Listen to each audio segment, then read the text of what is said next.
medyo hindi po ako nagsasabi nito. Ito po ay kinukonfirma ng napakarami pong mga kababayan natin na hindi po nila nagustuhan yung mabilisang pagpapalit ng liderato ng Blue Ribbon Committee.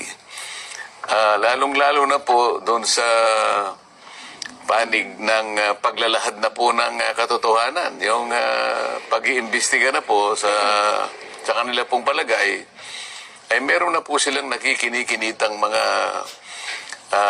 katotohanan na lalabas dyan. Papunta na po sa paghanap po natin ng kasagutan sa maanumalyang pagkakalatag ng mga proyekto na kung tawagin nga ay ghost projects. Ang daming nagbibigay ng feedback sa akin, hindi lamang libo-libo, halos milyon-milyon na yata. Ay, opo, oo.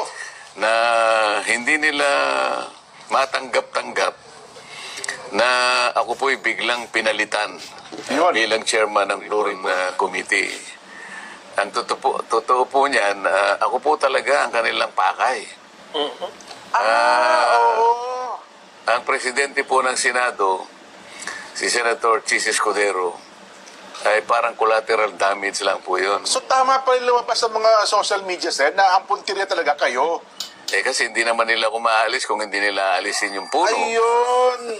Ganun po yung nangyari riyan. Oho. Kita mo, sinasabi nila na hindi kanya totoo yung sworn statement ng mga diskaya. Opo. Bakit nila pinresent yung Mayor Vico ng Pasig? Hindi ba dahil sa kalaban niya yun? Ano naman nung aming presidente na Senado ngayon, yung Vico Soto? Hindi ba pamangkin niya? Pamangkin, yes po. O di may politika dito, di ba? Kaya mo lang ba sinasabi, kaya mo dinidiminish yung value nung sworn statement na yun? Dahil kalaban siya ng pamangkin mo sa politika. Kung ako siguro, dapat hindi ako magkukomment sa bahagi na yun Opo. Sapagkat kalaban ng aking pamangkin ito.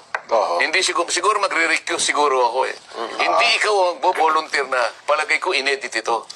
Sa aking palagay, maraming butas ito. Hindi ka dapat magsasabi ng ganon sapagkat magiging bias ka. Dahil kalaban niya ng pamangkin mo. Sa politika. Itingnan mo na lang. Tinawag si Mayor Vico sa House of Representatives. Hindi para magbigay ng testimony. Hindi para magbigay ng dokumentong makakatulong para makakuha ng maraming batayan. Nagsabi siya ng opinion niya Tungkol sa mga diskaya. na sinungaling ang mga taong ito. Yes, opo. Ang opinion ba'y tinatanggap sa pagdinig? Opinion mo yun Sa bawat pagdinig, mapakorte man o ibang quasi-judicial tribunal, ang opinion, dinabaliwala. Hindi tinatanggap ang opinion. Bakit kinakailangan siyang magpahayag ng opinion doon? Nakikita mo, sinasabi nila na hindi kanya totoo yung